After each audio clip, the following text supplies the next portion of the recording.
আমি এতিয়া এই চেমচাঙৰ ফ্ৰিজটো যোনটো দেখাইছিলোঁ আৰু এই হেৰি হৈছে আপোনাৰ ড'ৰ কিলাম পচি গৈছিলে হিঞ্জ, এতিয়া ড'ৰ হিঞ্জ লগোৱা হ'ল। ড'ৰ হিঞ্জ ভৰি লগাই ফ্ৰিজটো এতিয়া খাৰা কৰি দিছোঁ। তাৰপিছত বাকী আৰু কি কাম আছে সেইখিনি কৰিম। খাৰা কৰি দে। এইখিনি ইয়াত পচি গৈছিলে, পচি যোৱা কেলেমখিনি নাটটো এইখিনি চাইছে আছে। এতিয়া ফ্ৰিজৰ দৰ্জাখন খাৰা হৈ বহি গ'ল, বহাই দিয়া হ'ল ফ্ৰিজটো।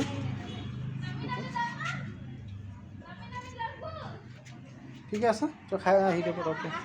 ফ্ৰিজটো মোটামুটি আমাৰ কমপ্লিট হৈ গৈছে। ড'ৰখন ইয়াত ড'ৰটো ৰিপেয়াৰিং কৰা হৈছে, ড'ৰ হিঞ্জ পচি গৈছিলে, ড'ৰ হিঞ্জটো লগোৱা হ'ল। কেলেমখিনি কাটি খুলিব লগা হ'ল আৰু পুৰণা কেলেমটো চেমচাঙৰ 190 ফ্ৰিজৰ।